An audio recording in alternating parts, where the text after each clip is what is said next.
how to sign out of the Starbucks app. Hey everyone, welcome back to the channel. In today's video, I'll show you how to sign out of the Starbucks app, whether you are switching accounts or logging out for privacy. It's super simple, so now without further ado, let's get started. So first thing first, open the Starbucks app on your phone and make sure that you're logged into your account. And now here, once you're inside the app, just tap on the profile icon shown in the top right side of the screen. And once you tap on it, you'll be prompted to your account section. Now here, if you scroll down to the bottom, there you can see the option labeled as sign out. So simply tap on it and after that, confirm it by tapping on sign out again. And after that, you'll be logged out of your Starbucks app.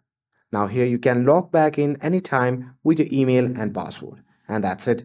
That's how you can sign out of the Starbucks app. With this, if you found this video helpful, then don't forget to like, share, and subscribe to get updated for more videos. Thanks for watching, and I'll see you in the next video.